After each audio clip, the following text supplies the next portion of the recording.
Keluarga Xiongrou telah menindas dirinya, juga saudaranya dan ibunya. Dan Xiongrou pasti akan membalasnya. Ia harus melakukan sesuatu untuk membuat Xiongrou tidak bisa lagi mencari masalah dengan ibu. Sedang memikirkan hal itu, ia melihat beberapa manusia binatang beruang milik Xiongrou sedang mengolah daging. Tepat saat ia bersiap melakukan sesuatu, tiba-tiba ia mendengar Xiongrou dan para manusia binatang beruangnya sedang berunding tentang cara membunuh ibu. Kalau kalian ingin aku melahirkan anak untuk kalian, bunuh Xian. Siapa yang berhasil membunuh Xian, anak berikutnya akan aku lahirkan untuknya. Anak berikutnya akan aku lahirkan untuknya. Si nomor 2 melirik Xiongrou dengan muak. Amarah Xiongrou membuat para manusia binatang beruang tidak tahan menanggungnya. Mereka menundukkan kepala mendengarkan omelannya. Salah seorang di antara mereka tidak tahan dan mengusulkan sebuah ide. Bagaimana kalau kita menculik salah satu anak Xian? Tipu dia ke tepi jurang lalu dorong ke bawah. Xiongrou langsung tertawa terbahak-bahak. Ide yang bagus. Si nomor 2 yang bersembunyi di tempat gelap itu karena amarahnya mengeluarkan asap hitam dari sekujur tubuhnya. Hawa tubuhnya seketika tertangkap oleh para manusia binatang beruang Xiongrou. Mereka mengepungnya dari segala arah. Xiongrou dengan gembira memandangi si nomor 2. Dengan dia ada, rencana mendorong Xian ke dalam jurang bisa segera dijalankan. Berpikir begitu, ia pun mulai merayu si nomor 2. Xian betina jahat itu sudah membuangmu. Ia bahkan menjualmu. Kamu juga ingin ia mati, kan? Si nomor 2 memandangi Xiongrou.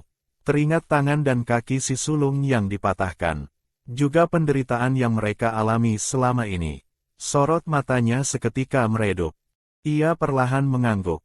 Hati Xiongrou langsung lega sepenuhnya. Ia melirik si nomor 2 dengan meremehkan.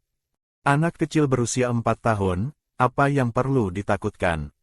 Bocah laki-laki itu sejak usia 3 tahun sudah dilempar ke dalam gua yang penuh ular berbisa.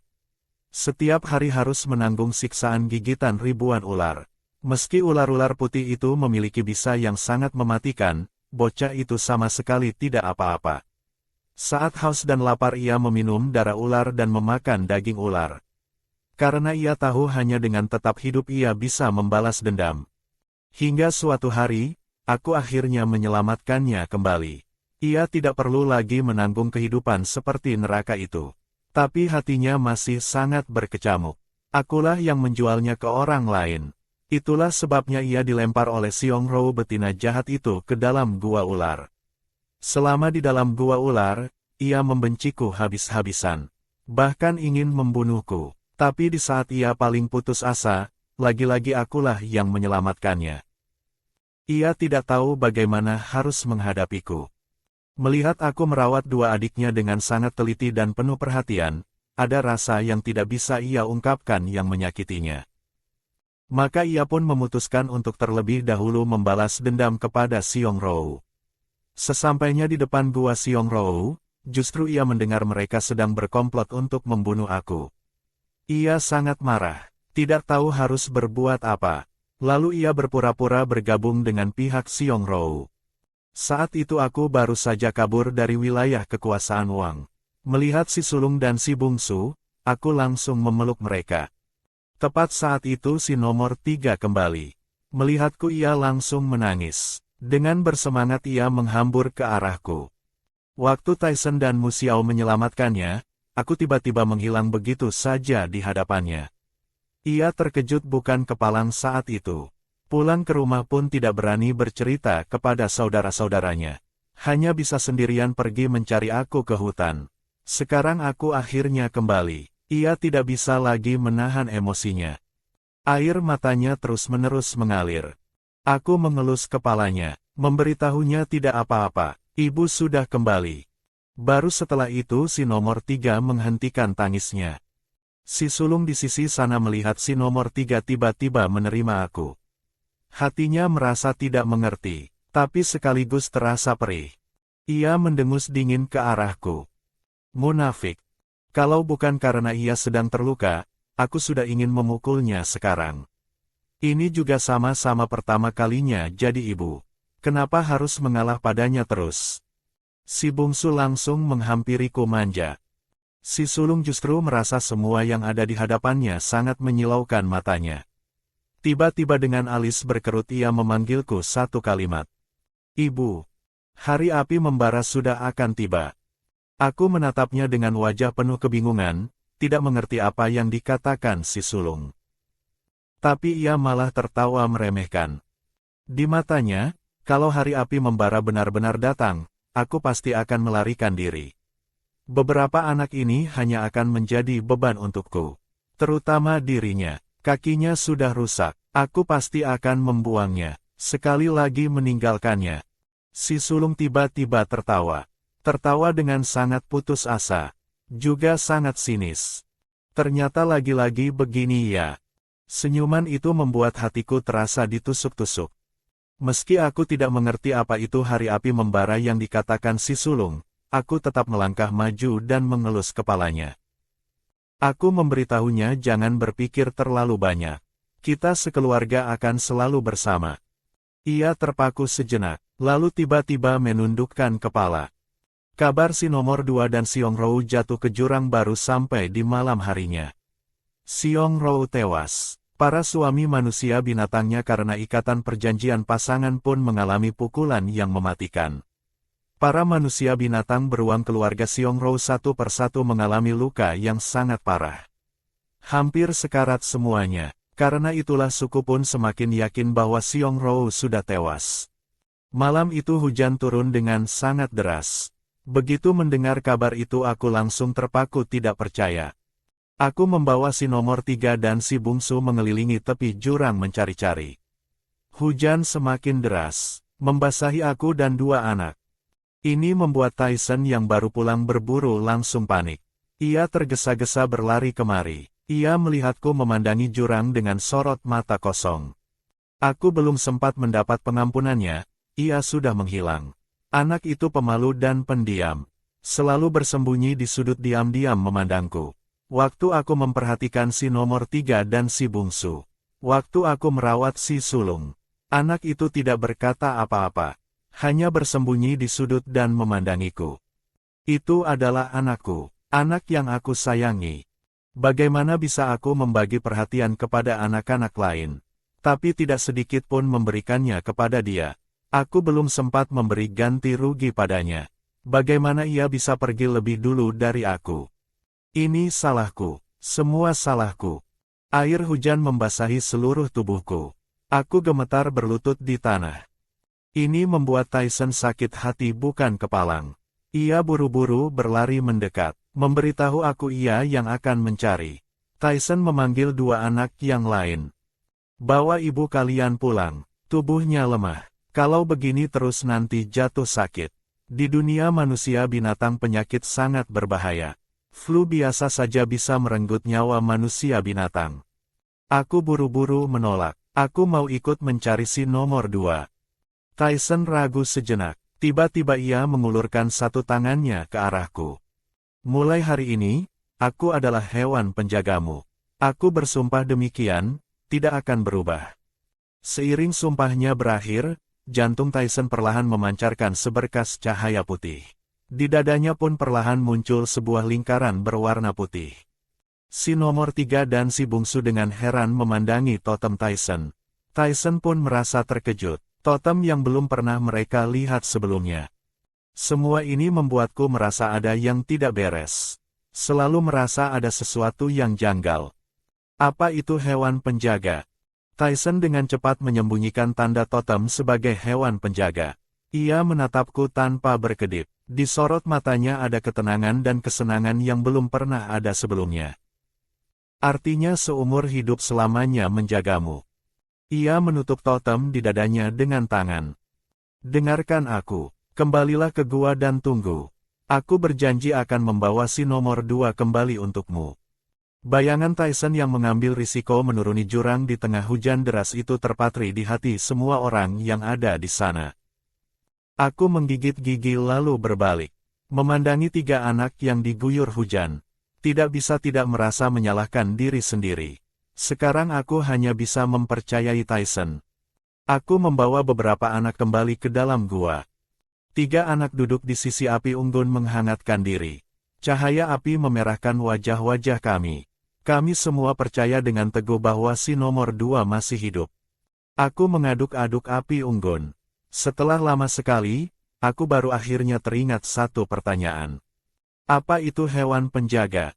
Si nomor 3 menatapku dengan sorot mata yang rumit. Ibu, hewan penjaga adalah perjanjian satu arah. Ada beberapa jantan yang sudah ditolak betina, tapi ingin seumur hidup melindungi betina itu. Maka mereka akan mengikat perjanjian ini. Ia tidak mau terlalu memuji Tyson. Di dunia manusia binatang bahaya ada di mana-mana. Keempat anak mereka paling tinggi hanya bisa mencapai kekuatan tingkat abu-abu. Bisa dikatakan keluarga ini adalah sekumpulan orang sakit miskin cacat. Kalau bukan karena perlindungan suku sudah lama hancur. Mereka tidak ingin aku punya banyak jantan. Tapi hewan penjaga tidak mereka tolak. Juga tidak bisa dikatakan mereka suka. Aku sejenak ragu-ragu. Bukankah ini sama seperti peran suami di dunia manusia? Di pasukan tempur kehidupan lamaku ada satu aturan besi. Setiap orang boleh mencari pasangan sendiri. Atau pasukan yang menentukan pasangan. Tapi seumur hidup hanya boleh punya satu pasangan. Setia pada pasangan. Meski aku belum pernah melihat pasangan dari tubuh asli ini, tapi secara garis besar bisa dianggap sebagai pasangan yang sudah ditentukan. Kalau tidak cocok bisa bercerai. Tapi aturan besi seumur hidup hanya satu pasangan ini sudah ada. Maka dalam hidupku ini aku tidak akan punya pasangan lain lagi. Sebenarnya baik pendidikan satu suami satu istri yang aku terima sejak kecil, maupun aturan besi di pasukan, keduanya tidak bisa membuatku menerima pasangan kedua dalam kondisi sudah punya pasangan. Hewan penjaga harus melindungimu seumur hidup. Seumur hidup berburu untukmu, menyediakan sandang dan pangan untukmu. Tapi hanya bisa menjadi keberadaan pinggiran. Ini cukup tidak adil bagi Tyson. Kalau Tyson hanya mengikutiku, seperti kehidupan lalu ketika aku mengikuti kakak laki-lakiku. Selama Tyson tidak punya niat lain, itu masih bisa diterima. Memikirkan begitu, aku tetap ingin menemui Tyson dan menjelaskan dengan jelas. Aku sudah punya satu suami manusia binatang. Tidak akan menerima suami manusia binatang lain. Hubungan yang tidak jelas paling menyakiti orang. Tyson adalah jantan yang baik. Aku tidak mau menyakitinya. Tapi anak-anak justru semua terdiam. Setelah perjanjian hewan penjaga terikat, dalam arti tertentu sama seperti perjanjian pasangan. Ada ikatan yang serupa. Kalau betinanya binasa, atau betina secara paksa memutus perjanjian, mereka semua akan mengalami luka yang menghancurkan. Seperti pasangan Xiong Rou. Salah satu alasan suku memastikan Xiong Rou sudah tewas adalah karena setengah dari suami manusia binatang Xiong Rou mati dalam waktu bersamaan. Ini memang tidak adil bagi para jantan. Tapi itulah harga yang harus dibayar untuk mencari keturunan. Hujan semakin deras. Hampir tidak ada tanda-tanda akan berhenti. Ini pun sepenuhnya memutus kemungkinanku untuk terus mencari si nomor 2. Aku merawat 3 anak. Memandangi hujan lebat yang memenuhi langit. Memandangi sungai kecil di depan gua yang sudah membesar menjadi sungai besar. Aku menoleh bertanya kepada anak-anak apakah ini musim hujan. Mereka justru menjawab bukan. Hatiku tiba-tiba dipenuhi kepanikan yang tidak jelas asal-usulnya. Memikirkan bahwa setelah hujan deras cuaca biasanya akan menjadi sangat panas. Saat ini air hujan sudah hampir mencapai mulut gua. Maka aku pun menyuruh si nomor 3 dan si bungsu menyimpan kulit binatang dan garam dengan baik. Aku keluar memanen sayuran bersiap naik ke atas gunung. Aku menerobos masuk ke dalam tirai hujan.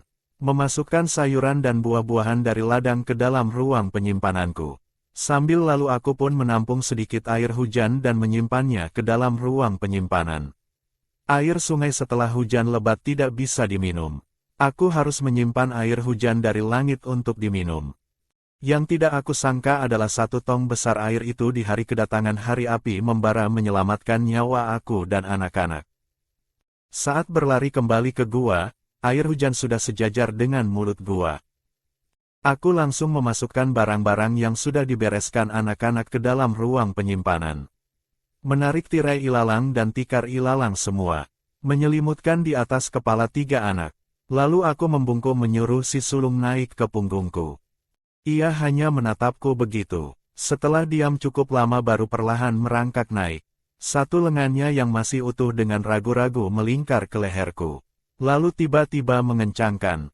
Melihat si sulung sudah naik, aku pun menggandeng si nomor 3 dan si bungsu lalu berangkat.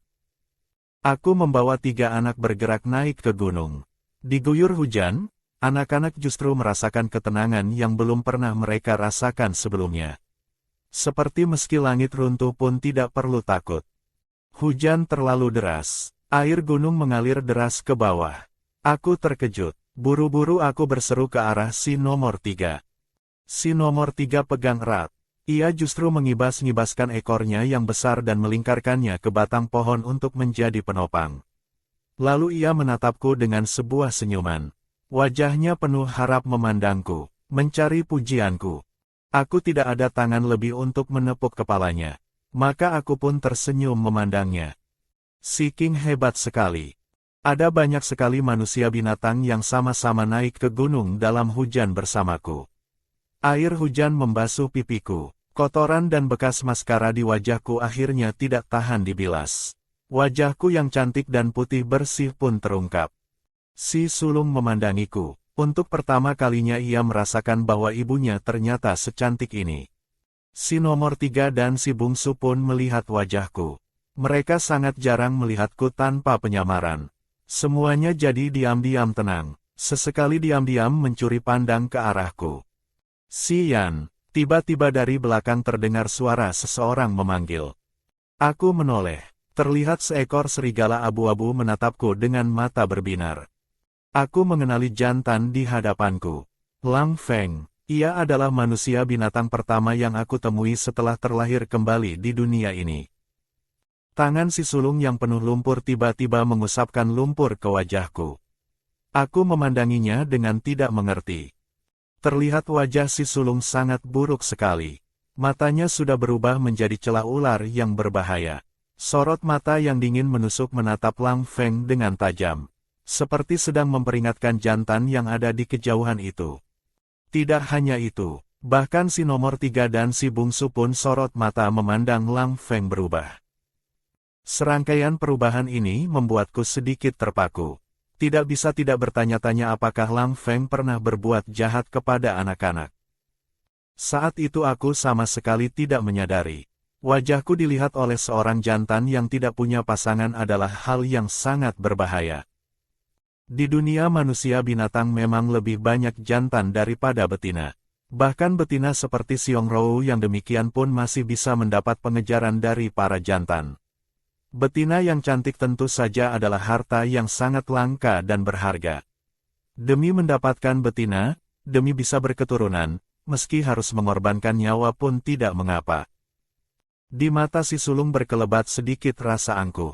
Ia sudah memperhatikan bahwa wajahku sudah terbasuh bersih oleh hujan. Tapi entah kenapa ia justru dengan tamak menikmati penampilanku yang sesungguhnya. Hingga wajah asliku dilihat oleh jantan lain. Lang Feng yang menyadari hasratnya terbongkar dengan cepat mengendalikan kembali pandangannya. Ia berusaha tampil selucu dan sesantai mungkin. Sian, kalian juga naik ke gunung ya? Aku dengan waspada menggenggam erat tangan anak-anak. Hanya bilang hujan terlalu deras dan gua sudah terendam. Lang Feng justru berkata bahwa kepala desa baru saja menyampaikan kabar. Pendeta Agung Kota Wanshou mengeluarkan pengumuman. Hari api membara sudah akan tiba. Hujan lebat ini hanyalah nyala terakhir sebelum hari api membara. Ramalan pendeta agung tidak pernah meleset. Pupil mata si sulung bergetar. Hari api membara ternyata benar-benar akan tiba. Tangannya yang menggenggamku sedikit mengencang. Lang Feng memandangi arah di bawah gunung. Kepala desa sedang berusaha mencari cara menghadapi air. Tapi sebenarnya tidak banyak gunanya. Aku dengan menenangkan menggenggam erat 3 pasang tangan kecil. Lalu tidak lagi menanggapinya, sendiri naik ke atas gunung. Lang Feng memandangi punggung satu keluarga berempat itu. Rasa tamak di matanya semakin tidak tersembunyikan. Pantas saja Tyson menyukainya. Memang betina yang cantik. Ia juga belum punya jantan kedua. Kemampuan reproduksinya pun sangat kuat. Dengan cara apapun, selama bisa melahirkan satu sarang anak bersamanya, ia rela melakukan apapun. Aku hanya melempar satu bungkus serbuk obat dan semua manusia serigala itu langsung roboh. Semua orang terpana, hanya karena di mata mereka aku ini orang bodoh. Tapi aku justru memiliki kemampuan tabib. Di dunia ini tabib sangat langka. Kedudukan mereka pun sangat tinggi. Tapi aku seorang orang bodoh justru memiliki kemampuan seperti ini.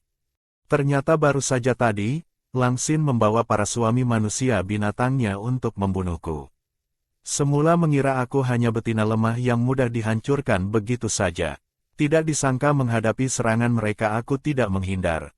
Malah langsung menggunakan sisik ular untuk menangkis.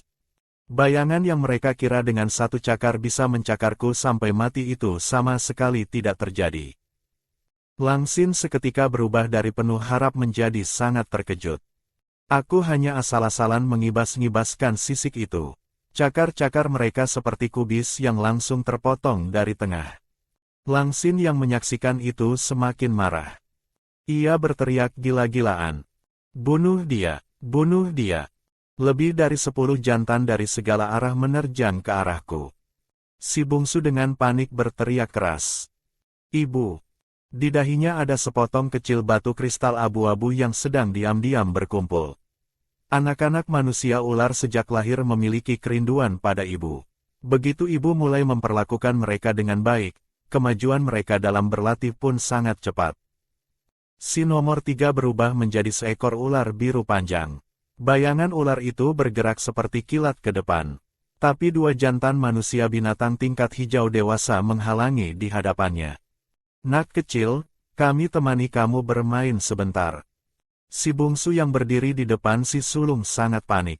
Tapi tidak ada yang memperhatikan bahwa di belakangnya si sulung yang berbaring di tanah, setelah disuntikkan antibiotik, di tengah dahinya pun ada bintik-bintik cahaya hijau yang sedang diam-diam berkumpul. Menghadapi belasan manusia binatang serigala, aku sedikit merendahkan titik berat tubuhku. Di dalam hati aku mengingat kembali pemandangan saat kecil dulu berlatih bersama kakek. Memegang sisik ular di tangan dan menyatukannya dengan gerakan tai chi. Membuat mereka semua jatuh tumbang sekaligus. Para jantan itu benar-benar terkejut. Belum pernah mereka melihat betina yang sekuat ini. Tapi aku hanya punya 1 jantan. Mereka saja sudah bisa terluka olehku. Langsin melihat aku tidak terluka. Ia semakin gila-gilaan mengaum. Harus membunuh dia. Aku meliriknya sebentar. Selalu merasa jantan yang ada di sisi Langsin itulah yang paling berbahaya di sana. Lagi pula betina adalah unit inti sebuah keluarga. Kalau betina mengalami musibah, ras ini akan sepenuhnya berantakan. Dan semua jantannya akan mengalami luka besar. Jantan di sisi Langsin itu terus menatapku. Setelah mendapati aku berhasil membuat semua manusia binatang lain tidak berkutik, tidak bisa tidak ia semakin tertarik. Di matanya tersembunyi kegembiraan yang sulit disembunyikan. Langsin tiba-tiba memalingkan kepala dengan garang memandanginya. Lang Yu, pergi bunuh dia. Cepat bunuh dia. Selama kamu berhasil membunuh Xian, aku berjanji anak berikutnya akan aku lahirkan untukmu. Di mata Lang Yu muncul sedikit rasa meremehkan. Hari api membara sudah datang, siapa yang bisa bertahan hidup saja belum tentu. Melahirkan anak. Ia tidak terlalu menginginkan itu. Tapi betina di hadapannya ini membangkitkan minatnya. Ia sangat ingin membunuh betina ini sekarang. Maka ia pun menyuruh Langsin menunggu di bawah cahaya bulan malam ini. Wajah Langsin seketika memerah. Memang ini jantan yang paling ia suka sekaligus paling liar. Terlihat Lang Yu tiba-tiba berakselerasi. Langsung mengayunkan 1 cakar ke arahku. Aku tiba-tiba memperhatikan batu kristal di dahinya. Ternyata manusia binatang batu kristal merah. Di suku Yanxiang selain Tyson, ternyata masih ada 1 manusia binatang batu kristal merah yang tidak diketahui siapapun. Kecepatannya terlalu cepat, aku sama sekali tidak sempat menghindar. Cakar yang tajam itu sudah hampir tiba di hadapanku. Tapi tepat di jarak kurang dari 1 sentimeter dariku, ia berhenti. Sorot matanya dengan tidak senang melirik ke arah Lang Xin. Terlihat bagian bawah tubuh si sulung sudah berubah menjadi wujud ular. Sisik ular itu menempel di leher Lang Xin. Dua adiknya memandangi si sulung dengan penuh semangat. Si sulung tidak hanya berhasil melewati krisis ini dengan selamat, bahkan sekaligus langsung memurnikan diri menjadi manusia binatang tingkat hijau. Ia sedang mengancam Lang Yu dengan nyawa Lang Xin. Lepaskan betina jelek itu. Aku akan melepaskan betina lemah kotor menjijikkan yang tidak lebih dari gundukan lumpur ini milikmu. Lang Xin langsung ketakutan setengah mati. Ia terus-menerus berteriak. Lang Yu, lepaskan Xian. Cepat lepaskan Xian. Lang Yu sepertinya merasa ini menarik. Ia memandangi anak 4 tahun ini yang sama sekali tidak bisa disebut sebagai lawan. Suami manusia binatang Lang Xin begitu banyak. Setiap hari melihatnya sudah sangat muak. Jadi tidak bisa dikatakan ia sangat mencintainya. Tapi kalau Lang Xin mati, meski dirinya tidak mati, kemampuannya akan merosot drastis. Betapa sulitnya berlatih hingga mencapai tingkat manusia binatang batu kristal merah, ia paling tahu sendiri. Jadi ia tidak bisa berjudi. Memikirkan hal itu Lang Yu dengan sangat rapi melepaskanku. Para jantan Lang Xin lainnya pun tidak berani menghalangiku. Aku dengan cepat berjalan ke sisi si sulung. Lalu melempar beberapa bungkus serbuk obat menyuruh mereka menelannya. Mereka sama sekali tidak mengira suatu hari mereka akan diancam oleh 4 orang ibu dan anak lemah sakit cacat ini. Mereka tidak mengenali serbuk-serbuk ini. Tapi demi Lang Xin mereka tetap memakannya dengan patuh. Aku tidak bisa tidak bergumam betapa polosnya dunia manusia binatang. Makanan dari musuh pun berani dimakan. Sungguh pemberani. Tapi memang pengobatan di dunia manusia binatang tidak berkembang. Mungkin mereka memang tidak tahu akibat apa yang bisa ditimbulkan bahan-bahan ini. Si nomor 3 mendongak dan langsung membaca kebingunganku. Ia menjelaskan dengan pelan. Ibu, jantan yang sudah mencapai tingkat hijau ke atas sudah memiliki kemampuan menetralkan racun sampai tingkat tertentu. Jadi mereka tidak takut. Aku kurang lebih mengerti. Tapi yang aku berikan kepada mereka adalah obat bius. Bukan racun sama sekali. Aku menyipitkan mata menatap para jantan itu menghabiskan obat. Tidak lama kemudian Lang Yu memandangiku dengan tidak percaya. Sepertinya obat sudah mulai bekerja. Aku pun menyuruh si sulung melepaskan Lang Xin. Lang Xin sambil berlari sambil mengaum dengan sangat marah. Bunuh mereka, cepat bunuh mereka. Lang Yu hanya meliriknya dengan santai. Tidak bergerak sama sekali. Para jantan lainnya langsung menjelaskan kepada Lang Xin. Tuan kami tidak bisa bergerak lagi. Begitu berkata selesai satu persatu mereka pun rebah ke tanah. Seluruh tubuh mati rasa dan tidak bisa bergerak. Hanya Lang Yu yang berdiri kokoh. Tidak bisa ditebak apakah ia sungguh-sungguh atau tidak. Aku tidak bisa memastikan seberapa kuat kemampuan menetralkan racun dari jantan batu kristal merah itu. Setelah menimbang-nimbang, aku tetap memilih melindungi anak-anakku dan pergi. Lang Xin di belakang mengaum dengan gila-gilaan. Xian, kamu memang pantas mati. Ia terus memukuli dan memaki para jantannya sendiri. Hingga setelah aku pergi sangat lama, Lang Yu baru dengan malas duduk di tanah. Ia menundukkan kepala, membiarkan Lang Xin memukul dan memaki sesukanya. Betina itu pandai menggunakan obat. Pengaruhnya tidak hanya terbatas pada reputasi. Suku Yanxiang tidak tahu apa yang baru saja mereka lepaskan pergi. Di dunia manusia binatang kedudukan tabib besar sangat tinggi. Sekarang mereka justru sudah menyinggung seorang tabib besar. Lang Xin betina ini terlalu bodoh. Sungguh menyesal waktu muda terlalu penasaran. Salah memilih betina dan terus-menerus terkungkung. Mungkin karena setelah malapetaka besar pasti ada keberuntungan. Saat persediaan air di ruang penyimpanan sudah hampir habis, akhirnya kami menemukan sepetak danau kecil yang belum mengering. 3 anak dengan riang berenang-renang di dalam danau. Aku mengisi kembali ember airku hingga penuh. Lalu mencari ember kayu, meruncingkan beberapa ember kecil lagi dan memasukkan semuanya ke dalam ruang penyimpanan. Tiba-tiba si sulung dengan wajah memerah berjalan mendekat. Ia menunjuk baju kulit binatang dua adiknya. Ibu yang jahat, aku juga mau ini. Aku tidak bisa tidak tertawa. Baru saja bersiap pergi berburu. Ia justru menunjuk ke arah sisi sana. Di sana, sudah selesai. Terlihat di bawah pohon besar di sebelah sana tergeletak dua ekor binatang bertelinga panjang yang sudah diolah rapi. Bulu kedua binatang bertelinga panjang itu tidak terlalu sempurna. Tapi untuk membuat dua lembar baju kulit binatang tidak ada masalah. Mengambil kulit binatang panjang yang sudah diam-diam disamak si sulung, terlihat wajahnya sudah memerah sampai ke akar telinga. Aku tidak tahan untuk tidak tertawa. Dengan cepat aku menyelesaikan baju kulit binatang itu. Lalu membuat kancing dari dua buah gigi binatang. Satu diukir huruf dong, satu lagi huruf nan. Si sulung dengan tidak sabar memasang baju kulit binatang miliknya sendiri. Aku dengan sabar membalik-balik kancing gigi binatang itu. Huruf ini adalah huruf dong. Ia tidak berhenti mengelus-elus kancing gigi binatang itu. Tidak pernah bosan memandanginya.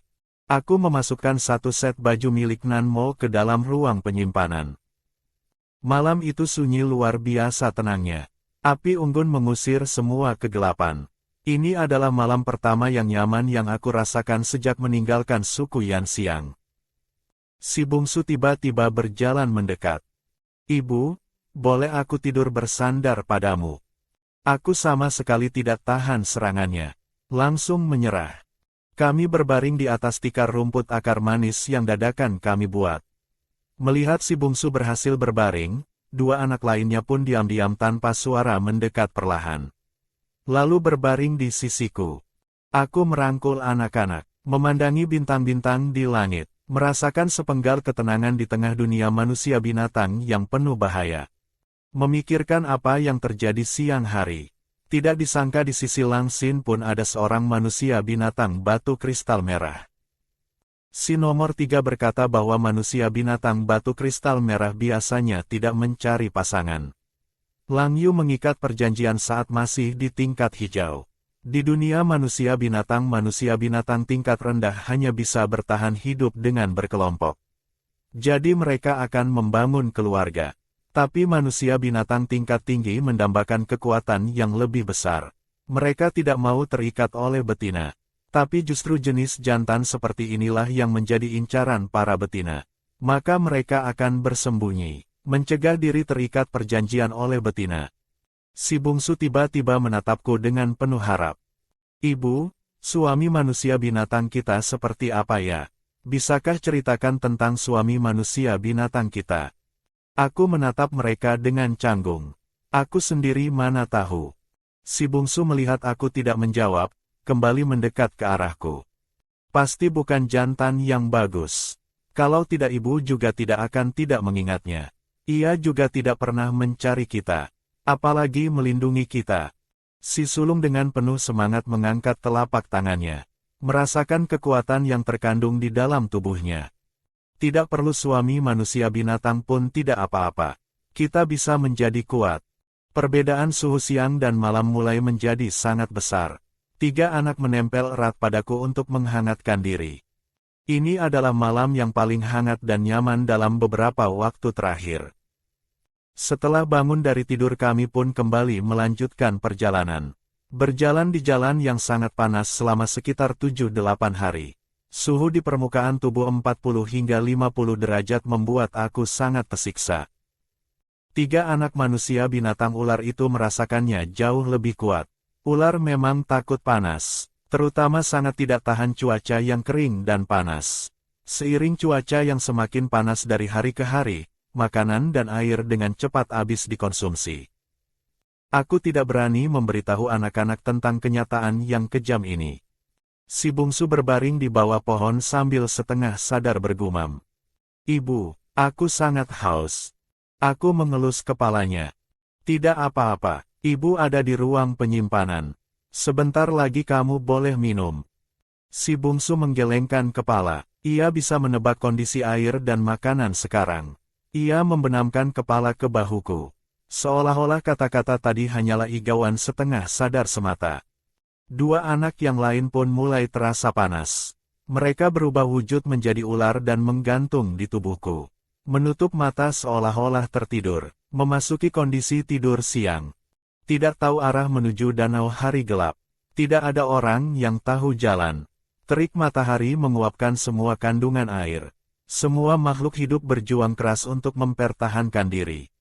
Aku bersandar di batu, hati semakin terasa lengang. Dengan kelelahan aku memejamkan mata.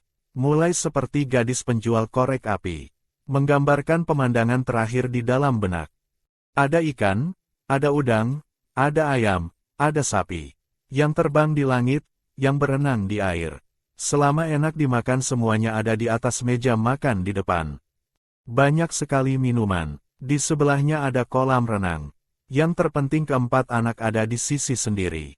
Si sulung mengenakan setelan jas hitam kecil, terlihat dingin dan keren. Si nomor 2 tidak berkata apa-apa. Aku menemaninya. Wajah si nomor 3 sudah sembuh. Ia mengikat rambutnya di belakang kepala. Tidak perlu lagi menyembunyikan setengah wajahnya. Si bungsu seperti pangeran kecil. Banyak gadis cilik lucu yang ingin bermain dengannya. Aku sepertinya melihat sebuah batu berwarna ungu. Batu yang sangat familiar. Oh ya, ini adalah batu yang hanya dengan menempel saja sudah bisa berlatih dan naik tingkat. Aku berjalan mendekati batu itu. Dengan penuh harap menyentuhnya. Boom, suara dentuman yang keras. Aku tiba-tiba menghilang dari tempat semula. 3 anak manusia binatang ular itu satu persatu jatuh ke tanah. Setiap hari aku harus memeluk sebuah batu untuk tidur. Bukan hanya saat makan sambil memeluknya. Bahkan saat ke toilet pun tidak mau melepaskannya. Meski semua orang mengatakan aku ini orang bodoh, aku tetap tidak mau melepaskan.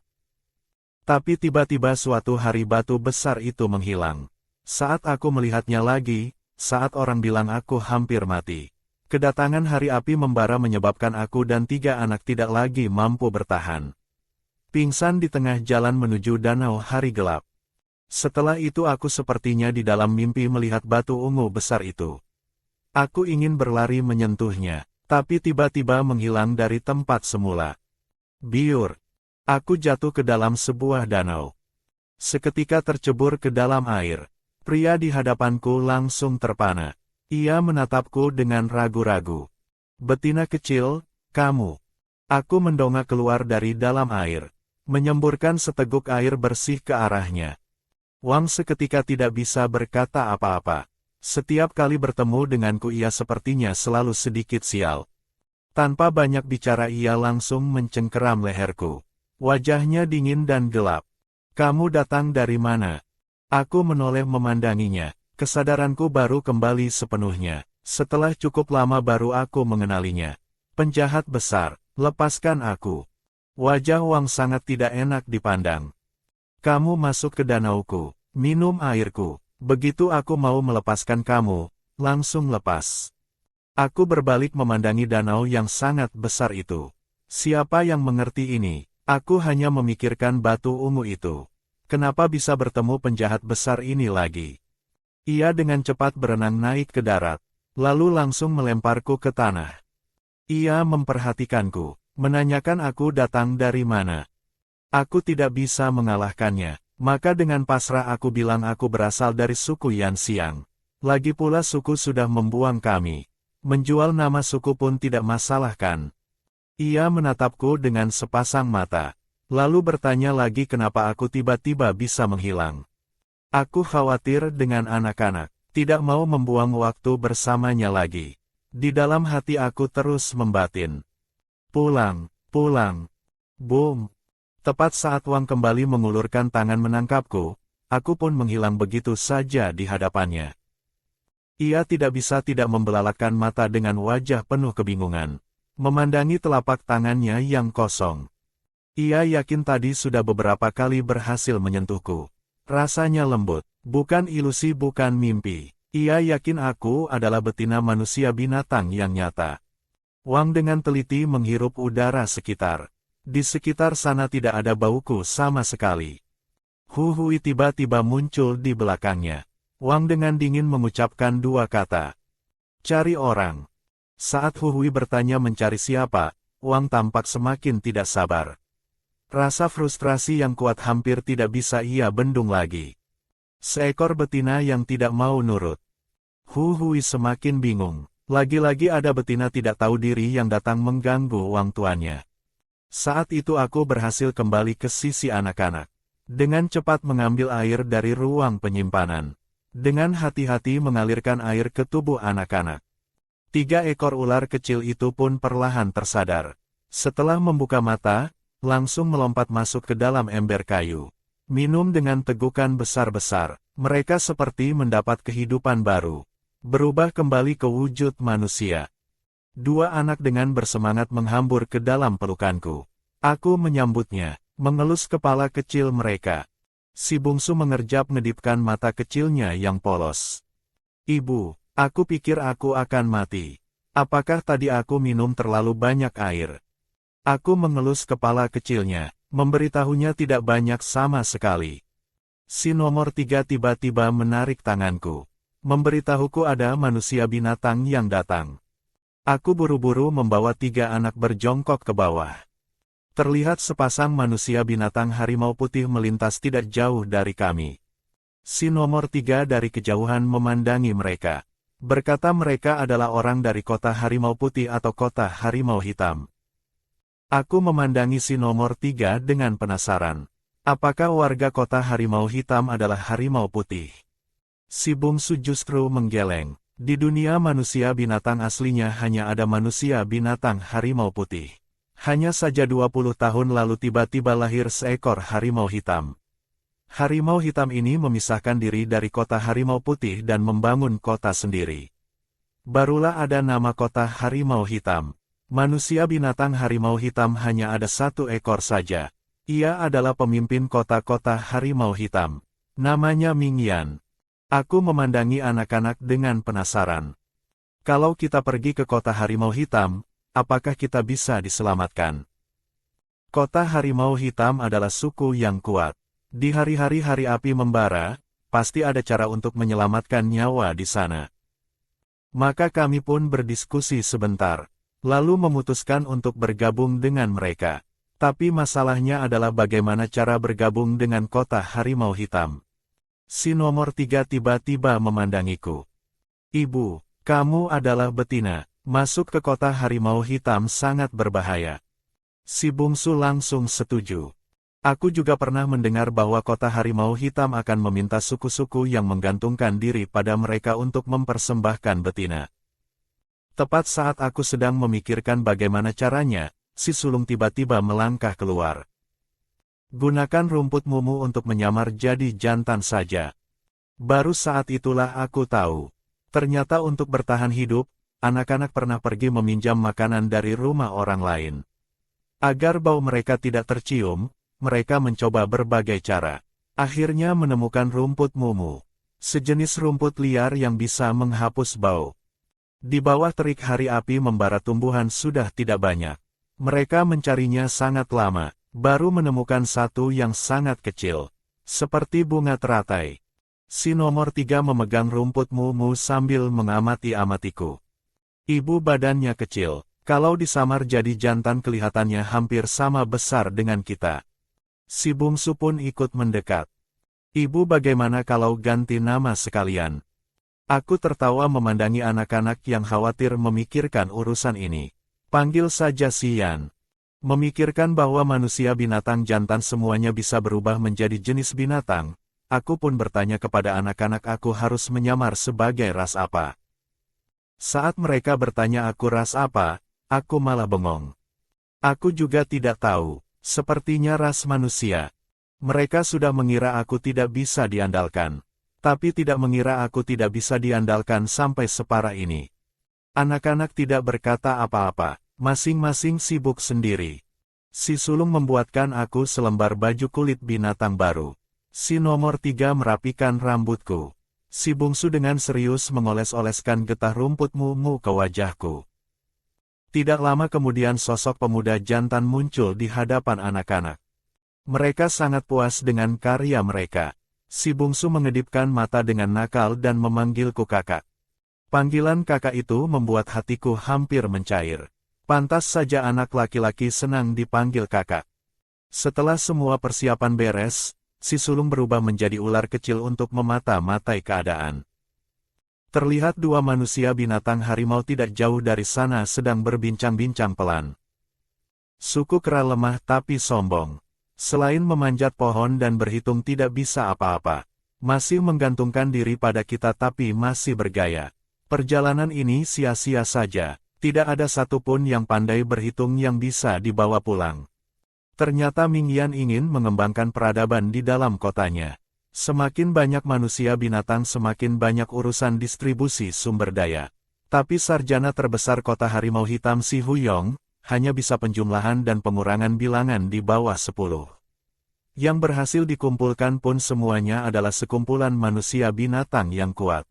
Mendengar ini mataku seketika berbinar. Berhitung, soal ini aku bisa. Lalu aku pun membawa anak-anak mendahului rombongan ini. Menemukan sebuah desa yang tidak besar.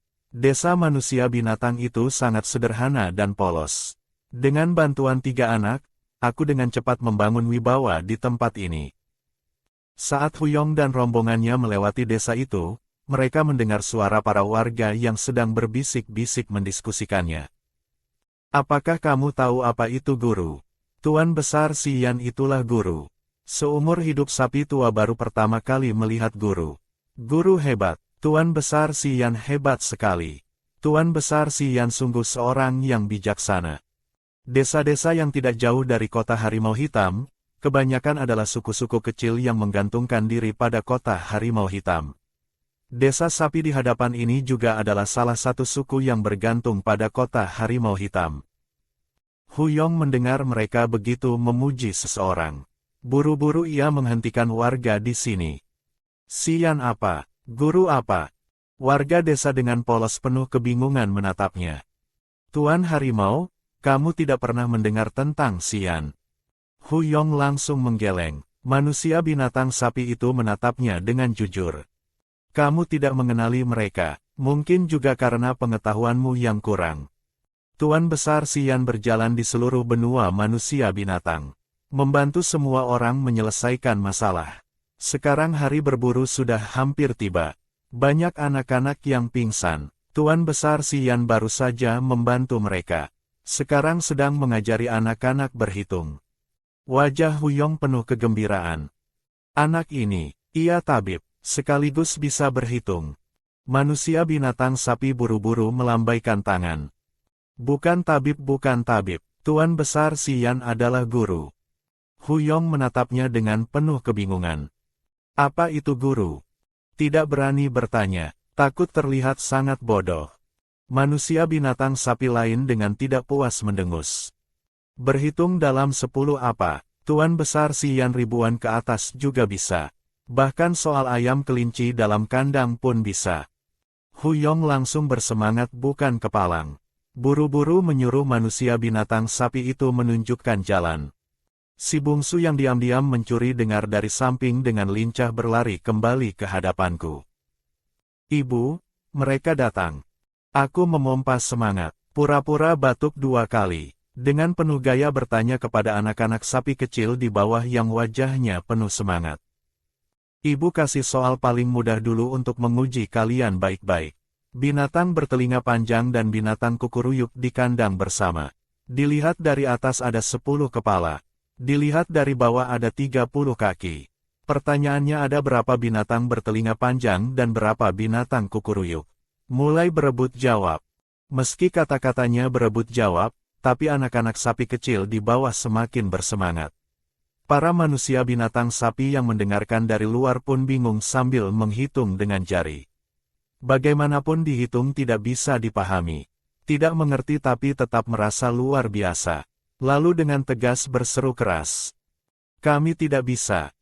Huyong yang baru tiba tepat menyaksikan adegan ini. 30 kaki. Ia bilang 30 kaki. Bilangan 30 saja berani dihitung. Terlalu hebat. Melihat semua orang wajahnya penuh kebingungan, aku buru-buru bertanya kepada si sulung. Soal yang aku tanyakan apakah terlalu sulit? Si sulung menatapku cukup lama. baru kemudian mengangguk. Aku dengan canggung berdehem sekali. Aku beritahukan jawabannya saja ya. Jawabannya adalah 5 binatang bertelinga panjang dan 5 binatang kukuruyuk. Sekumpulan manusia binatang sapi memikirkannya cukup lama. Lalu para anak sapi kecil dengan sangat kompak pergi menangkap 5 binatang bertelinga panjang dan binatang kukuruyuk. Para manusia binatang sapi bagaimanapun tidak bisa menghitungnya sendiri. Huyong di sisi sana justru bersemangat. Betul, betul. Ia dengan bersemangat menghampiri dan menyambar kedua tanganku. Betul, guru, kamu adalah guru. Ketiga anak langsung memelototi tangan Huyong. Si sulung diam-diam berjalan maju mendorong tangannya menjauh. Huyong dengan bersemangat kembali menggenggam. Orang bijaksana, kamu adalah orang bijaksana. Aku buru-buru menggelengkan kepala. Aku bukan orang bijaksana, kamu salah orang. Tapi Huyong sudah yakin bahwa akulah yang ia cari. Ia menatapku sambil menahan rasa bersemangat. Orang bijaksana tidak perlu merendah. Lalu dengan bersemangat bertanya apa rencanaku selanjutnya. Aku memang sedang menunggu pertanyaan ini. Aku langsung merangkul anak-anakku. Hari berburu sudah hampir tiba. Kami saudara-saudara berencana pergi ke Danau Hari Gelap untuk berlindung. Huyong matanya masih bersemangat. Kebetulan kami Kota Harimau Hitam juga berencana berangkat ke Danau Hari Gelap. Bagaimana kalau bersama-sama? Aku menekan sudut bibirku yang ingin tersenyum. Pura-pura mempertimbangkan sambil menatap manusia binatang harimau di hadapanku. Bisa sih bisa, tapi entah apakah kalian punya syarat tertentu. Atau imbalan apa yang harus dibayarkan. Kami saudara-saudara sudah tidak punya apa-apa yang bisa kami bayarkan. Huyong langsung menggelengkan kepala. Tidak perlu guru melakukan apa-apa. Selama guru mau ikut bersama kami saja sudah cukup. Aku pura-pura ragu-ragu sebentar, lalu baru menyetujuinya. Saat aku hendak pergi, aku melihat para manusia binatang sapi mengirimkan seikat demi seikat rumput segar. Semuanya rumput yang masih segar dan muda. Di hari-hari menjelang hari berburu ini tentu saja sangat langka dan berharga. Kehangatan yang begitu tulus ini langsung membuatku terharu seketika. Semula ingin memanfaatkan sekumpulan manusia binatang sapi ini. Tapi tidak disangka mereka begitu tulus. Aku langsung berbalik, menarik 3 anak dan langsung pergi. Terima kasih atas rumputnya, lain kali aku datang lagi mengambil. Begitulah kami berhasil mendapat kepercayaan manusia binatang harimau. Sepanjang jalan 3 anak terus-menerus memikirkan soal ayam kelinci dalam kandang. Aku hanya mengeluarkan 1 soal ayam kelinci dalam kandang. Sudah mengejutkan semua orang yang hadir. Mereka dengan membabi buta mengangkatku sebagai orang bijaksana. Bahkan mengizinkan aku bergabung ke dalam suku terkuat ras harimau.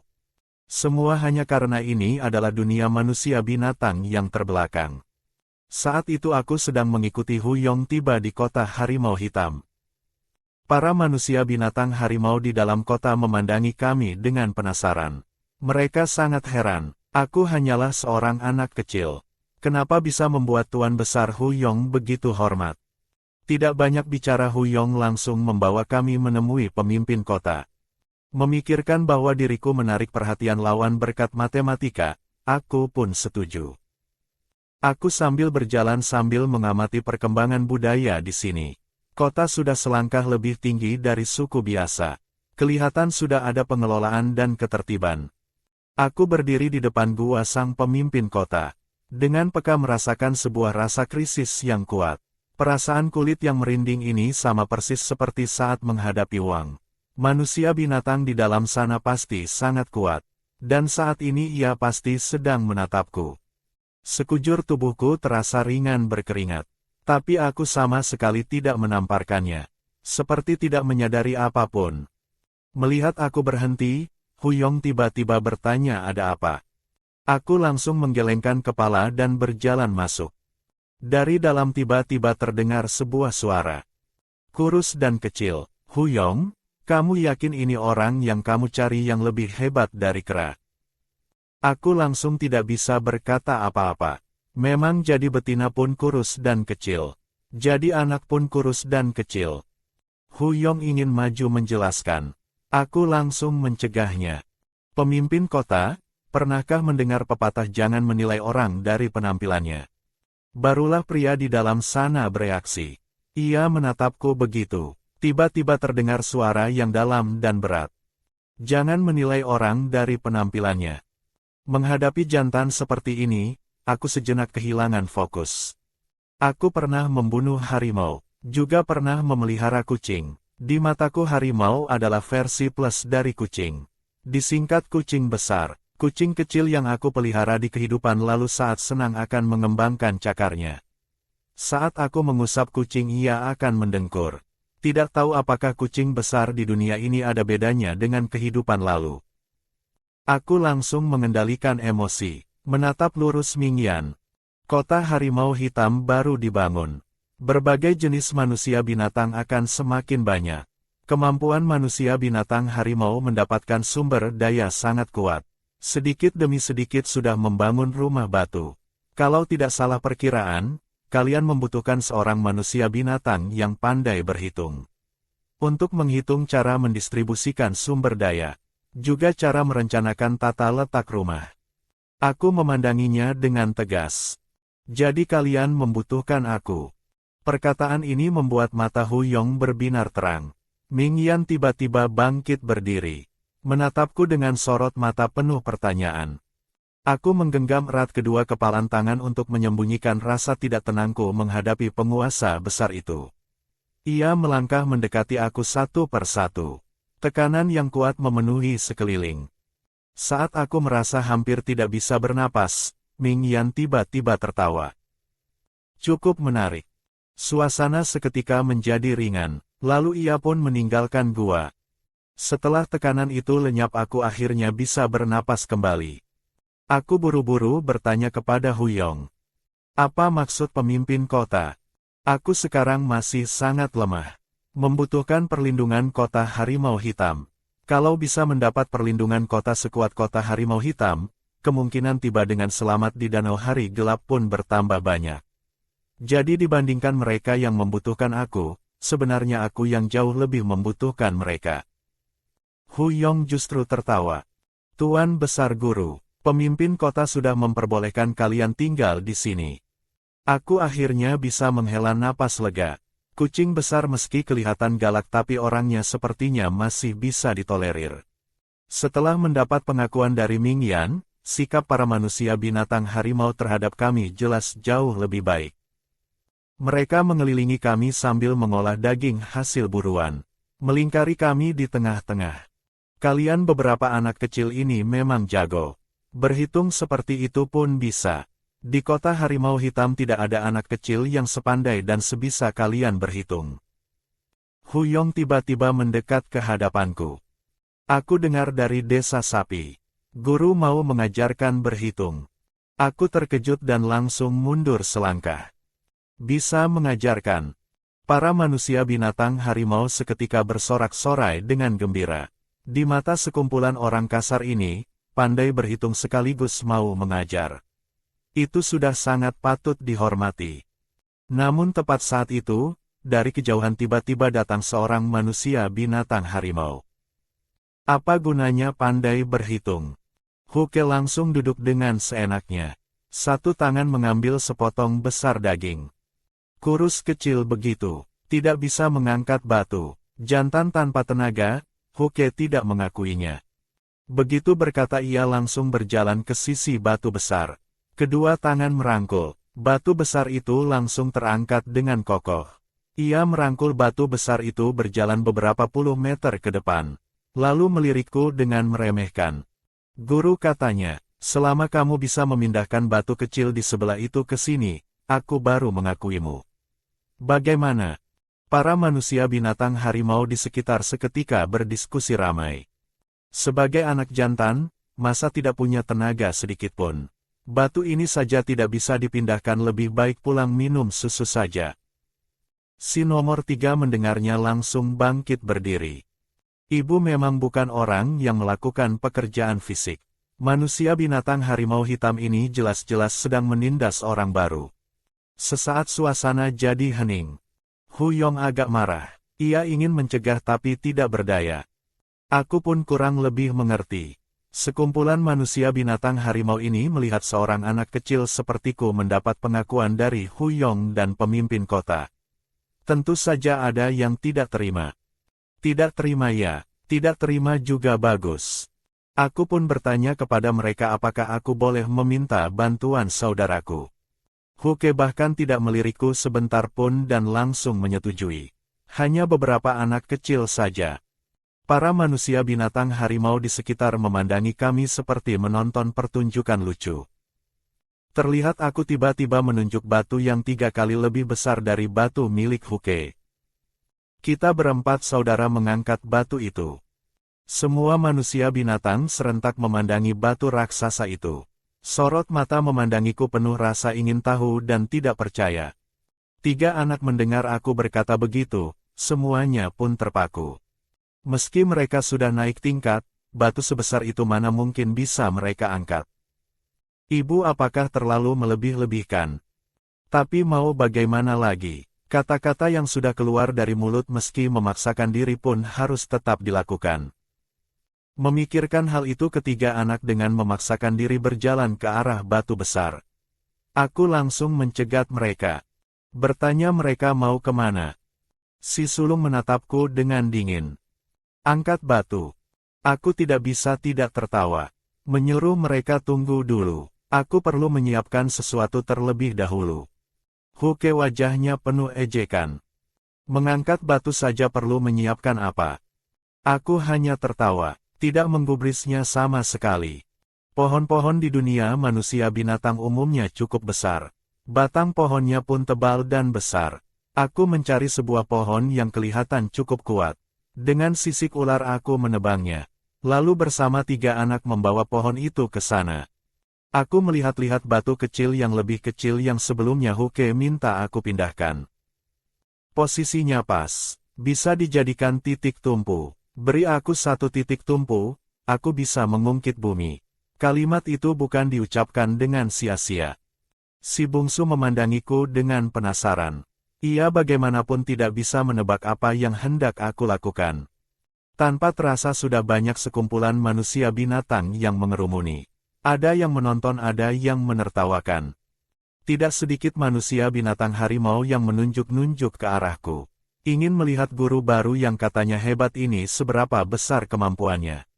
Aku tidak menggubris mereka. Diam-diam menyesuaikan sudut tuas, lalu mengikatnya dengan sulur tanaman. Kemudian memanjat pohon di dekat ujung tuas yang lain. Dari batang pohon aku melompat ke arah tuas. Lalu sesuatu yang sangat mengejutkan terjadi. Batu raksasa itu benar-benar bergerak. Aku menggantung di tuas, memandangi anak-anakku. Ayo bersama. 3 anak langsung melompat turun dari pohon. Kedua tangan mereka berpegangan pada tuas. Begitulah kami berempat yang sama-sama kurus, ringan, dan kecil. Benar-benar berhasil mengungkit batu raksasa itu. Batu raksasa itu menggelinding sejauh belasan meter. Dan pas berhenti di posisi yang diminta Huke. Si bungsu tidak percaya sambil mengedip-ngedipkan mata. Aku mengelus kepala kecilnya. Ini semua sudah diperhitungkan. Tentu saja juga ada sedikit keberuntungan. Si bungsu masih saja tidak mengerti. Aku pun memberitahu mereka ini adalah prinsip tuas. Kalau mau belajar, ibu semua mengajari. Saat itu Huke sangat terkejut bukan kepalang. Ia baru saja ingin berkata sesuatu, aku langsung memotong. Kamu minta kami memindahkan batu ke sana. Tidak ada yang menyebutkan caranya seperti apa. Manusia binatang harimau yang lain hanya merasa sangat unik dan belum pernah mereka lihat. Hu Yong langsung terpaku. Cara seperti ini belum pernah dilihat, belum pernah didengar. Sepertinya membuka jalan pikiran mereka. Di dalam hatinya aku menjadi semakin agung. Di atas batu hitam di sebelah sana, duduklah satu-satunya manusia binatang harimau hitam di dunia ini. Ia dari kejauhan memandangi semua itu. Hu Yong pun melihat Tuan Besar Ming Yan di sisi sana. Dengan bersemangat ia berlari mendekat untuk berbagi kegembiraannya. Tuan Besar Si Yan sungguh terlalu hebat. Tapi Mingyan hanya melirikku sebentar, lalu berbalik meninggalkan tempat itu. Setelah kejadian guling batu itu, para manusia binatang suku harimau semakin antusias terhadap kami. Ini pun memudahkan aku banyak hal, mengetahui banyak hal yang sebelumnya tidak aku ketahui. Ternyata para manusia binatang sapi yang aku temui sebelumnya, bukan tidak mau pergi berlindung. Melainkan mereka memiliki warisan dan rahasia sendiri. Mereka punya cara lain untuk melewati hari api membara.